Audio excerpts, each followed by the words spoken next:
Tax बचाने के आपने सारे तरकीब ढूंढ निकाले, फिर भी टैक्स बोझ लग रहा है, तो हम बताएंगे टैक्स बचाने के नायाब तरीके। या फिर आपको लगता है कि आप कहीं ज्यादा टैक्स तो नहीं दे रहे हैं, इनकम टैक्स विभाग आपके साथ कहीं मनमानी तो नहीं कर रहा है, तो ऐसी तमाम उलझनों को हम दूर करेंगे आपके इस पसंदीदा शो टैक्स गुरु में, जहां हम नियमों के दायरे में रहकर टैक्स बचाने के बेहतरीन तरीके आपको बताते हैं।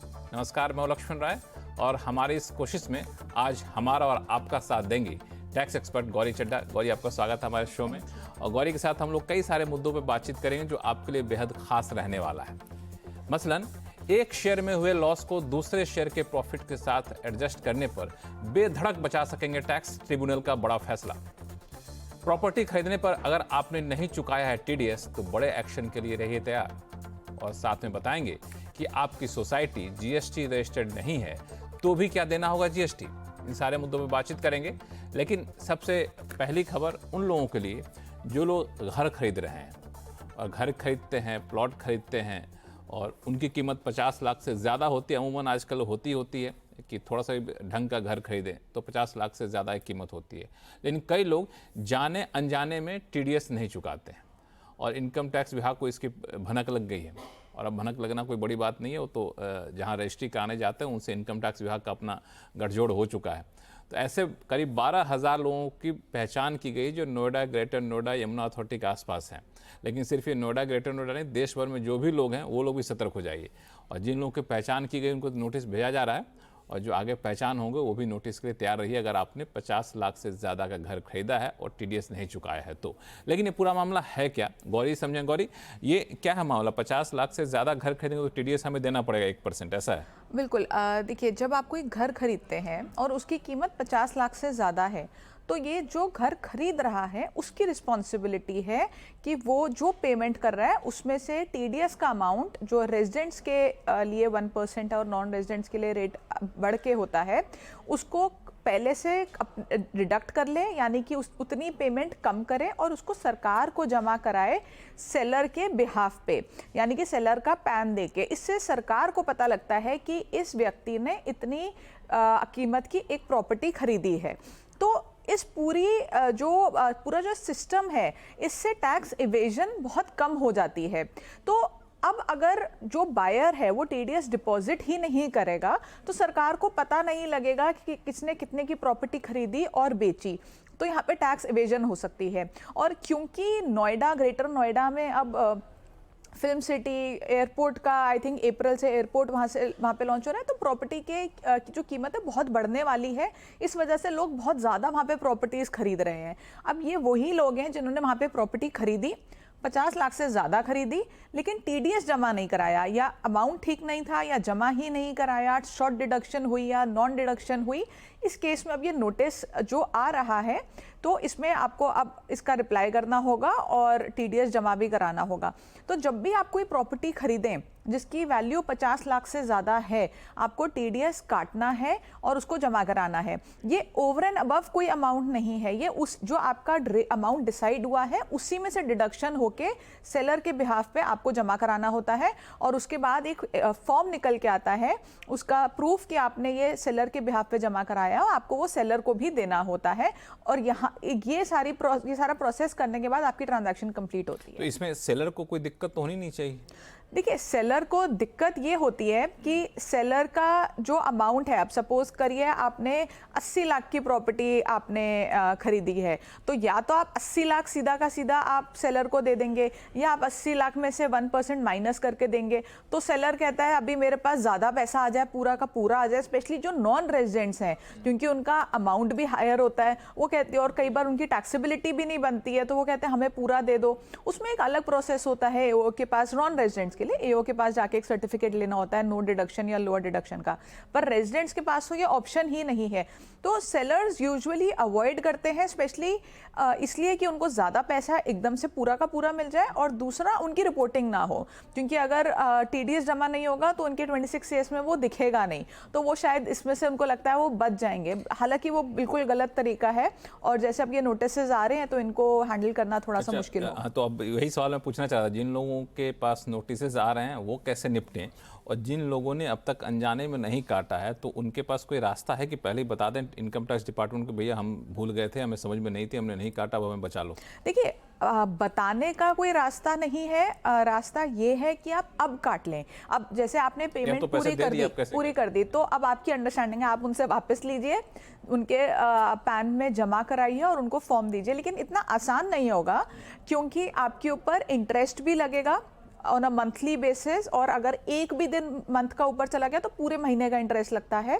और आपका जो ड्यू डेट थी फॉर्म भरने की, उसकी लेट फी भी लगेगी। तो कुछ केसेस में ऐसा हो सकता है कि ये अमाउंट जो इंटरेस्ट और पेनल्टी का है ये बहुत बड़ा निकल के आए, क्योंकि अगर आप देखेंगे ये नोटिसेस 2020 से आने के जो टाइम है उसके बाद तो के बड़ा हैं। महंगा पड़ेगा, जो बहुत, कई लोगों को बहुत महंगा पड़ेगा। तो आप देखिए, अगर बहुत महंगा नहीं पड़ रहा, आपका रीसेंट ट्रांजैक्शन है, अभी अभी का डिफॉल्ट है, तो आप करके आप सुधार सकते हैं। अदरवाइज आपको देखना पड़ेगा कि कहाँ आपका पैसा ज़्यादा बच रहा है। बिल्कुल, ये काफ़ी महत्वपूर्ण है उन लोगों के लिए जिन लोगों ने घर बेचा है, घर खरीदा है और उसकी कीमत अगर 50 लाख से ज़्यादा है तो अब अगर खरीद बिक्री करें तो इसका ख्याल ज़रूर रखिएगा। अब चलिए शुरू करते हैं सवाल जवाब का सिलसिला। सबसे पहले चलते हैं मुंबई, जहां से जीडी मित्तल साहब हमारे साथ फोन लाइन पर जुड़ चुके हैं। मित्तल साहब नमस्कार।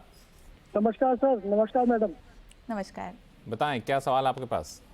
मैडम ऐसा है कि एक मेरा सन इन लॉ की प्रॉपर्टी है यहाँ पर इंडिया में, वो यूएसए सिटीजन है आजकल, और उन्होंने जो कंबाइंड थी वो दूसरे भाइयों के साथ साथ, तो इनको 1/3 हिस्सा मिला है, करीब 24 लाख रुपए का। अच्छा, इसमें टीडीएस उन्होंने 22.11% काट लिया है परचेजर में, जबकि इनकी लायबिलिटी कम बनेगी। इनकी लायबिलिटी खाली जो कैपिटल गेन बैठेगा उसी पर टैक्स देना होगा, तो इसका रिफंड कैसे होगा? ठीक है, देखिए, अभी जैसे हम अभी बात कर रहे थे तो मैंने उसमें एनआरआईज का जिक्र किया, और मैंने वो प्रोविज़न नहीं बताया, और मैं इस सवाल के ज़रिए वो प्रोविज़न एक बार बता देती हूँ। जो आपका एनआरआई के केस में टीडीएस होता है वो हायर अमाउंट पे ही कटता है, और ये पूरा जो कटता है आपका सेल पे, आपका जो अमाउंट कटा है ये सेल पे, तो ये बहुत बड़ा अमाउंट आपका टीडीएस कट गया होगा। अब आपके पास दो ऑप्शंस थी, क्योंकि आपका कैपिटल गेन टैक्स बनता नहीं है या बहुत कम बनता है, तो आपको जो आपके ब्रदर इन लॉ के असेसिंग ऑफिसर हैं उनके पास जाके एक सर्टिफिकेट लेना चाहिए था, लो या नो डिडक्शन का, डिपेंडिंग अपॉन आपका कितना आपकी लायबिलिटी बनती है। आपने क्योंकि ये सर्टिफिकेट नहीं लिया तो आपका ज़्यादा टीडीएस कटा है, और अभी आप उनके पैन के अगेंस्ट जमा हो गया होगा। तो अब आप जब अपनी रिटर्न फाइल करेंगे तो आप उसमें दिखाएंगे कि आपने ये प्रॉपर्टी की ट्रांजैक्शन की है, और आपका जो कैपिटल गेन है वो बहुत कम है, और उसमें आपके जो भी आपका टैक्स बनेगा वो उस टीडीएस में से एडजस्ट हो जाएगा, और जो रिमेनिंग टीडीएस होगा वो आपका रिफंड आ जाएगा आपके बैंक अकाउंट में। क्योंकि आप वो सर्टिफिकेट आपने नहीं लिया है, इसलिए ये आपको ऐसे रिफंड क्लेम करना पड़ रहा है। अदरवाइज आप अपना कम टीडीएस डिडक्ट करवा सकते थे, बट दोनों ही केसेस में रिटर्न भरनी तो मैंडेटरी है। चलिए, तो अब कोई उलझन तो नहीं है आपके पास मित्तल साहब? इसमें फॉर्म 2 भरना होगा रिटर्न के लिए? बिल्कुल, एनआरआई है और प्रॉपर्टी की ट्रांजैक्शन है तो फॉर्म 2 भरना होगा, और मैं ये अज्यूम कर रही हूँ कि उनकी कोई और ऐसी इनकम नहीं है जिसकी वजह से उनका फॉर्म चेंज हो जाए, बट अगर एनआरआई हैं और कैपिटल गेन से उनकी इनकम है तो उनको फॉर्म 2 भरना होगा। चलिए, उम्मीद करता हूं कि आपके सारे सवालों का जवाब मिल गया होगा। फिर भी कोई उलझन हो तो हमें लिखिएगा tax@moneycontrol.com पे। और एक अगला सवाल आया है हैदराबाद से, जो कि फ़ोन लाइन पर जुड़ भी चुके हैं, के जोगेश्वर राव साहब हैं। राव साहब नमस्कार, बताएं क्या नमस्कार लक्ष्मण करना चाहते हैं? नमस्कार गौरी मैडम, मैं आप दोनों का आभारी हूँ। मेरे सवाल लेते रहते हैं आप जी, थैंक यू। मेरा सवाल ये है कि इक्विटी कैपिटल गेन से इस वित्त वर्ष में जो है उसको लेकर है मेरा सवाल। पहला हिस्सा है क्या है, मैं पूछना चाहता हूँ कि ये बजट के पहले एक रेट टैक्स रेट, बजट के बाद में दूसरा टैक्स रेट होने की वजह से ITR 2 में इस बार दो कैपिटल गेन से शेड्यूल 2 हिस्से में आएगा। ये मेरा पहला सवाल है। दूसरा सवाल क्या है, पहले हिस्से में एक हिस्से में मुनाफा और दूसरे हिस्से में अगर घाटा हुआ, गेन्स एंड लॉसेस, इसका कैलकुलेशंस अगर एक उदाहरण के साथ बता पाएंगे तो बहुत मदद होगी। तो ये दरअसल जो एंट्री बजट में जो चेंज किया गया है मिड ईयर में, इसी वजह से कर रहे हैं। हाँ, ठीक है। तो देखिए, जो आईटीआर फॉर्म्स हैं वो यूजुअली जो यूटिलिटी है वो फाइनेंशियल ईयर एंड होने के बाद आती है। आजकल जल्दी आ रही है, पहले तो मई जून तक आती थी। तो अब अगले साल मार्च अप्रैल तक उम्मीद है कि यूटिलिटी आएगी। जब वो यूटिलिटी आएगी तो उसमें पता लगेगा कि कैसे फॉर्म्स में चेंजेस किए गए हैं। जो बजट में बदलाव होते हैं वो यूटिलिटी में, जब अगले साल यूटिलिटी आती है उसमें चेंजेस किए जाते हैं। तो जब वो सामने आएगा तो पता लगेगा कि उसको कैसे दिखाना है। जो लॉस की आपने बात की है कि आपको अगर कोई लॉस हो रहा है, शॉर्ट टर्म लॉस हो रहा है और या लॉन्ग टर्म भी लॉस हो रहा है, तो short term capital gain loss और long term capital gain loss दोनों को ही आप एडजस्ट कर सकते हैं लॉन्ग टर्म से। और आपका अगर वहाँ पे कोई प्रॉफिट हुआ है और आपका अगर कोई लॉन्ग टर्म का जो लॉस है उसको आप सिर्फ लॉन्ग टर्म से कर पाएंगे, शॉर्ट टर्म से एडजस्ट नहीं कर पाएंगे, शॉर्ट टर्म लॉस से। तो आपका ये जो भी आपकी सेट ऑफ और कैरी फॉरवर्ड की जो ट्रांजैक्शन है इसको आप अपनी रिटर्न में दिखाएंगे। और वो वाला जो आपका पेज है वो मेरे हिसाब से सेम ही रहना चाहिए, उसमें कोई चेंज नहीं होना चाहिए। चलिए, तो योगेश्वर जी, मिल गया आपको सवाल का जवाब? छोटा सा एक्चुअली एक्सप्लेन करना चाहता हूँ मैं। एक वित्त वर्ष के अंदर ही 15% टैक्स रेट में गेन्स हुआ है, 20% टैक्स रेट में लॉसेस हुआ है। इसका कैसे मेथडोलॉजी रहेगा कैलकुलेशन, ये जानना चाह रहा था।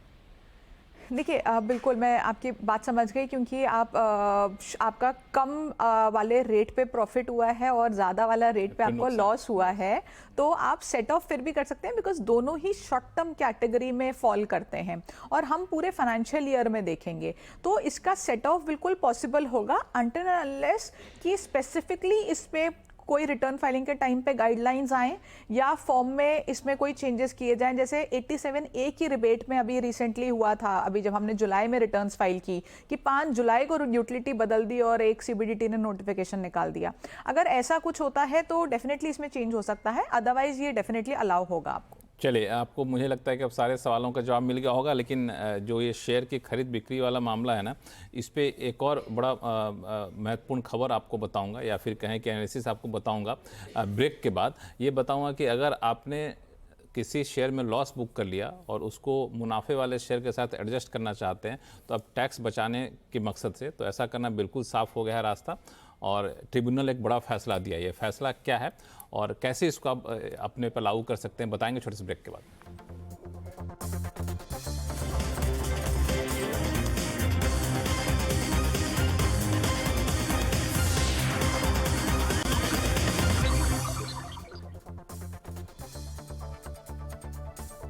ब्रेक के बाद एक बार फिर से आपका स्वागत है। आप देख रहे हैं टैक्स गुरु, जहां हम आपको नियमों के दायरे में रहकर टैक्स बचाने के तरीके बताते हैं, और इसी कोशिश में आपको मैं बताने जा रहा हूं एक ख़ास तरीका जो अक्सर CNBC आवाज़ बताता भी रहा है, और ख़ासतौर से कारोबारी साल के आखिर में हम लोग ज़्यादा इस पर चर्चा करते रहते हैं। तो अभी बताने का मकसद ये है कि इस पर कुछ लोगों के मन में शंका थी, उस शंका को दूर कर दिया है ट्रिब्यूनल के फैसले ने। दरअसल आपको लगता है कि ये शेयर में नुकसान मुझे हो रहा है, तो आप उस शेयर में लॉस बुक कर लीजिए, और दूसरे शेयर में जहां आपने प्रॉफिट बुक किया उसके साथ लॉस को एडजस्ट कर लीजिए, और इससे आपका कैपिटल गेन्स टैक्स में बचत हो जाती है।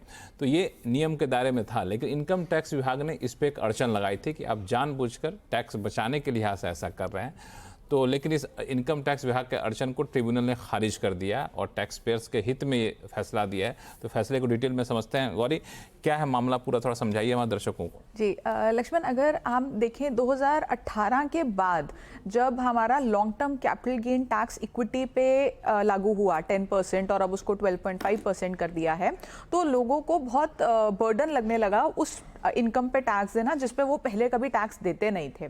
तो लोगों ने एक तरीका निकाला, हमने कई बार ये जिक्र किया, इसको कहते हैं लॉस हार्वेस्टिंग, कि आपके जो शेयर में लॉस हो रहा है उसको एक बार के लिए बुक करके अपनी बुक्स में लॉस को बुक कर लीजिए, और शायद अगर आपको वो शेयर अच्छा लगता है उसको दोबारा खरीद लीजिए, लेकिन एक बार के लिए लॉस को बुक कर लीजिए और आपका जो गेन हुआ है आपको उससे सेट ऑफ मिल जाएगा और आपको एक्चुअल में जो आपका गेन है उस पर कोई टैक्स देना नहीं होगा। तो ये जो पूरा तरीका है ये लॉ में कहीं लिखा नहीं था, ना कहीं लिखा था कि करना है कर सकते हैं और ना कहीं लिखा था कि नहीं कर सकते हैं। तो ये एक कन्फ्यूजन थी और बहुत लोगों ने ये करना शुरू किया, स्पेशली जिनका अमाउंट इन्वॉल्व बहुत ज़्यादा है और लोगों को नोटिसेस भी आ रहे थे। अभी एक एसएससी को नोटिस आया। आप लोगों का भी योगदान है, आप लोग बार बार इस चीज को वकालत किया करते थे। देखिए, लेकिन हम वकालत करते थे बिकॉज लीगली लोगों का टैक्स बच रहा था और IT/80 ने एग्जैक्टली यही बात बोली कि जिन व्यक्ति का ये केस है उन्होंने लॉस बुक किया था और उसकी टाइमिंग ऐसी थी कि उसके बाद बोनस आने वाला था और लॉस बुक करके उन्होंने जो उनका गेन था उससे एडजस्ट करके काफ़ी टैक्स बचाया। जब ये केस लगा स्क्रूटनी में तो असेसिंग ऑफिसर ने बोला कि ये आपने टैक्स इवेजन की है और ये मामला IT/80 तक गया। IT/80 ने कहा कि ये लेजिटिमेट टैक्स प्लानिंग है, टैक्स इवेजन नहीं है और ये अलाउड है, ये जो लॉस है उसकी एडजस्टमेंट इनको गेन के साथ मिलनी चाहिए और मिली। तो इसका मतलब ये है कि ये जो लॉस हार्वेस्टिंग का पूरा तरीका हम लोग बताते हैं वो अभी लीगली किया जा सकता है अनटिल अनलेस अब इस बजट में इस पे कोई बदलाव आए और स्पेसिफिकली कहीं पे सरकार मेंशन कर दे कि ये आप नहीं कर सकते। लेकिन ये करना थोड़ा मुश्किल होगा क्योंकि ये पता लगाना कि किसने सिर्फ टैक्स बचाने के लिए लॉस बुक किया है या किसने जेन्युइनली लॉस बुक किया है बहुत ही मुश्किल है। लेकिन टैक्स बचाने के लिए किया तो किया, कानून अगर अलाउ करती तो करेगा। देखिए कानून अलाउ करता है, लेकिन अगर आप देखें सिर्फ टैक्स बचाने के लिए अगर कोई लॉस बुक कर रहा है और सरकार उस पर रिस्ट्रिक्शन लगा दे तो हो सकता है, लेकिन ये पता लगाना बड़ा मुश्किल है कि किसने टैक्स बचाने के लिए किया है या जेन्युइनली किया है।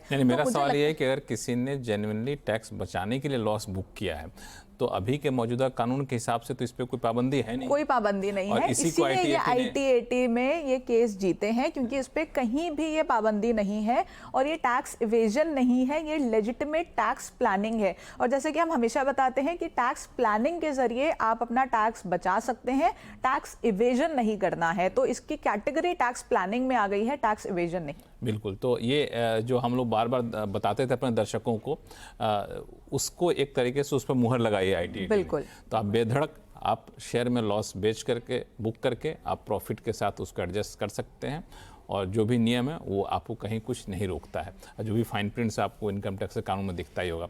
चलिए वापस से शुरू करते हैं सवाल जवाब का सिलसिला। चलते हैं नोएडा, जहाँ से अजय गुप्ता जी हमारे साथ फोन लाइन पे हैं। अजय जी नमस्कार। नमस्कार सर, लक्ष्मण सर नमस्कार, गौरी मैम नमस्कार। नमस्कार जी नमस्कार। नमस्कार, बताएं क्या उलझन है आपकी? सर मैं एक सीनियर सिटीजन हूँ, रिटायर्ड फ्रॉम सेंट्रल PSU। जी जी। एंड मेरी जो प्राइमरीली इनकम है वो पेंशन फ्रॉम EPS 95 है। हाँ। और पेंशन फ्रॉम एन्युटी जो NPS से मुझे मिलती है, interest from bank deposit, PMVVY, interest from floating rate RBI bond, and some income from residential house property, and in addition small income from dividend and capital gain. तो मेरा सवाल ये है कि क्या मुझे 75,000 का स्टैंडर्ड डिडक्शन मिलेगा और मेरी कोई इनकम नहीं है इसके अलावा? ठीक है, जो कोई इनकम नहीं, इनका अलावा साफ कर दिया। ठीक है। लेकिन आप देखिए इनकी category of income almost her head में जा रही है, यानी कि जो पेंशन से इनको इनकम आ रही है उसको हम सैलरी की तरह क्लासिफाई करते हैं। जो इंटरेस्ट है वो इनकम फ्रॉम अदर सोर्सेज, आपको कैपिटल गेन भी हो रहा है और आपकी हाउस प्रॉपर्टी की भी इनकम है। 4 हेड्स में आपकी इनकम है। अब ये जो स्टैंडर्ड डिडक्शन है 75,000 की, ये सिर्फ सैलरी वाले व्यक्ति को मिलती है जो सैलरीड एम्प्लॉय है, क्योंकि जो आपकी पेंशन आ रही है वो सैलरी की तरह टैक्सेबल होती है। तो जो आपकी पेंशन है उसमें आपको ये 75,000 की डिडक्शन मिल जाएगी जो स्टैंडर्ड डिडक्शन है। बाकी जितने हेड्स हैं आपके उसमें से कहीं से भी आप स्टैंडर्ड डिडक्शन नहीं ले सकते, लेकिन आई थिंक आपको ज़रूरत भी नहीं पड़ेगी क्योंकि आपकी पेंशन से पूरा का पूरा 75,000 का जो अमाउंट है वो माइनस हो जाएगा। तो ध्यान रखिएगा, जो भी आपकी स्टैंडर्ड डिडक्शन आपकी अवेलेबल होती है, चाहे कितने भी बजट में वो चेंज होती रहे, जो भी वो अमाउंट है उसको आप सैलरी में से माइनस कर सकते हैं। बाकी किसी भी हेड से आप उसको माइनस नहीं कर सकते। चलिए, अब कोई दिक्कत तो नहीं अजय साहब? नहीं, no sir, thank you very much. चलिए, थैंक यू। कोई भी सवाल हो तो लिखिएगा हमें tax@moneycontrol.com पे। अगला सवाल लेते हैं हीरा लाल जी का। ये हमारे साथ फोन लाइन पर जुड़ चुके हैं। हीरा लाल जी नमस्कार। नमस्कार सर जी। ये बताएं क्या सवाल आपके पास? मेरा सवाल ये था को मैंने आपको मेल पे भेजा है कि मेरा कुछ रिटर्न में मिस्टेक हो गया था अच्छा। करके मुझे जो एडवांस टैक्स भरा था वो रिफंड आ गया, मगर जो टीडीएस कटा था उसमें साल लिखने में कुछ मिस्टेक हो गया। वो 23 की जगह पे 22 समझो प्रिंट हो गया, तो वो रिफंड रुका हुआ है। और उसके लिए मैंने रिस्ट्रिक्शन भी फाइल किया है, मगर 1 महीने से ज्यादा टाइम हो गया, अभी कुछ ये कुछ प्रोसीजर नहीं हुआ आगे। तो उसके लिए मुझे कुछ करना पड़ेगा आगे क्या? नहीं, बिल्कुल करना तो पड़ेगा। अब क्या करना पड़ेगा गौरी बताएंगे, वही एक्सपर्ट हैं। गौरी क्या करना होगा इनको? जी इनका जो टीडीएस डिपॉजिट हुआ है, जिसने भी टीडीएस डिपॉजिट किया है, सबसे पहले आप उनको जाके बोलिए कि रिटर्न को रिवाइज करें और उसमें जो ईयर है उसको ठीक डालें। वो आराम से रिटर्न रिवाइज कर सकते हैं। टीडीएस की रिटर्न आप कितनी बार भी रिवाइज कर सकते हैं, कोई दिक्कत नहीं है। सबसे पहले आप वो रिवाइज कराइए और जल्दी कराइए, क्योंकि अब समय कम बचा है। और क्योंकि आपको इसके बाद जब उनकी टीडीएस रिटर्न रिवाइज हो जाएगी, आपको अपनी इनकम टैक्स रिटर्न रिवाइज करनी होगी। जब आप देखेंगे कि उन्होंने अपनी टीडीएस रिटर्न रिवाइज कर दी है, तो वो जो अमाउंट उन्होंने डिडक्ट किया था और किसी और साल में डाल दिया, वो आपके इस साल में रिफ्लेक्ट करने लगेगा आपके 26 ईयर्स में। जब आप दोबारा उस रिटर्न को रिवाइज करेंगे तो वो टीडीएस का अमाउंट भी आपको दिखेगा और एडवांस टैक्स भी दिखेगा, और आपकी पूरी टैक्स लायबिलिटी दोबारा से कंप्यूट हो जाएगी और आपका रिफंड का अमाउंट बढ़ जाएगा। जब वो बढ़ जाएगा, आप रिटर्न को रिवाइज कर देंगे तो आपका जो बैलेंस रिफंड है वो आपके अकाउंट में क्रेडिट हो जाएगा। लेकिन ये सब कुछ आपको 31 दिसंबर से पहले कंप्लीट करना है, क्योंकि रिटर्न रिवाइज करने की आपकी जो रिटर्न रिवाइज करने की डेट है वो 31 दिसंबर लास्ट डेट है। उनकी टीडीएस रिटर्न कभी भी रिवाइज हो सकती है, लेकिन आप नहीं कर पाएंगे, तो आपको फटाफट से उनकी टीडीएस रिटर्न रिवाइज करानी है और फिर अपनी रिटर्न करनी है। तो बिल्कुल हीरालाल जी, फोन रखने के बाद सबसे पहला काम यही कर लीजिए, वरना लेट हो जाइएगा तो फिर पछताइएगा। अभी रास्ता आपके पास बचा हुआ है और आज समय भी बहुत कम है, कुछ एक हफ्ते ही बचे हुए हैं, कुछ एक दिन ही बचे हुए हैं 31 दिसंबर के डेडलाइन में। तो कोई दिक्कत तो नहीं हीरालाल जी? मैंने जो रिस्ट्रिक्शन डाला है सामने, मेरा रिटर्न तो क्या प्रोसेस हो चुका पूरा, तो मैंने रिस्ट्रिक्शन डाला है, तो रिस्ट्रिक्शन का कुछ और इफेक्ट नहीं होएगा क्या? आई थिंक आप रेक्टिफिकेशन की बात कर रहे होंगे, बट उससे नहीं होगा। और रिटर्न अगर आपका प्रोसेस भी हो गया तो भी कोई दिक्कत नहीं है, आप रिटर्न अभी भी रिवाइज कर सकते हैं। कोई ऐसी रिस्ट्रिक्शन नहीं है कि आपने रिटर्न फाइल कर दी, प्रोसेस हो गई तो आप रिवाइज नहीं कर सकते। 31 दिसंबर तक आप रिवाइज कर सकते हैं, कोई भी दिक्कत नहीं है। चलिए, तो कोई दिक्कत यहाँ पे नहीं होगी। दिक्कत आया तो हम लोग बैठे हैं, टेंशन ना लीजिए। एक सवाल आया मुंबई से रमेश प्रभु जी का, इन्होंने ईमेल भेजा है। दरअसल ये सहकारी आवास सोसाइटी में रहते हैं और ये जो सोसाइटी में रहते हैं वो जीएसटी रजिस्टर्ड नहीं है। अब इनकी सोसाइटी सिक्योरिटी एजेंसी को पेमेंट करती है, चूँकि सिक्योरिटी सर्विस लेती है, और बड़ा आश्चर्य लग रहा है कि वो जो सिक्योरिटी एजेंसी है वो भी रजिस्टर्ड नहीं है। तो ऐसे में सोसाइटी को क्या रिवर्स चार्ज मैकेनिज्म के तहत जीएसटी वसूलना होगा? देखिए, जो यूजुअली ऐसे केसेस होते हैं इनमें रिवर्स चार्ज अप्लाई होता है, लेकिन अगर आप देखें रिवर्स चार्ज का जो कंडीशन है वो ये है कि उसमें जो लायबल है रिवर्स चार्ज में पे करने के लिए वो रजिस्टर्ड होना चाहिए। अब अगर दोनों को ही रजिस्ट्रेशन की ज़रूरत नहीं है, दोनों ही उस थ्रेशोल्ड को क्रॉस नहीं करते हैं या कोई ऐसा क्राइटेरिया फुलफिल नहीं करते हैं जिसमें उनको जीएसटी की रजिस्ट्रेशन लेनी ज़रूरी है और उन्होंने नहीं ली है, तो रिवर्स चार्ज का कोई मतलब नहीं होता। दोनों ही अनरजिस्टर्ड हैं, तो ये जो उनकी पूरी ट्रांजैक्शन है ये विदाउट जीएसटी होगी। अगर आप देखेंगे इसमें जीएसटी की लायबिलिटी भी किसी की नहीं बन रही है, क्योंकि जीएसटी का लेन देन ही नहीं है, तो आपको इसमें जीएसटी देने की कोई ज़रूरत नहीं है रिवर्स चार्ज में। चलिए, तो इसमें कोई जीएसटी देने की ज़रूरत नहीं अगर उस आप थ्रेशोल्ड के नीचे हैं। तो उम्मीद करता हूँ रमेश प्रभु जी ही नहीं बल्कि ऐसे तमाम लोग जो ऐसे सोसाइटी में रहते हैं उनके लिए बड़ी काम की चीज़ है। गौरी, आपका बहुत बहुत धन्यवाद सभी सवालों का जवाब देने के लिए। आपके पास कोई भी सवाल हो तो आप हमें लिखिएगा tax@moneycontrol.com पे अपना सवाल लिखिए, अपना मोबाइल नंबर दीजिए, अपना नाम दीजिए और हम लोग आपसे सीधे संपर्क करें। और ऐसे ही जैसे गौरी ने बताया, आसान भाषा में एक से एक तरकीब बताएंगे ताकि आप टैक्स बचा सकें, टैक्स गलती से ज़्यादा ना दे सकें, टैक्स की उलझनों को दूर कर सकें। तो टैक्स गुरु में फिलहाल इतना ही। देखते रहिए CNBC आवाज़। नमस्कार।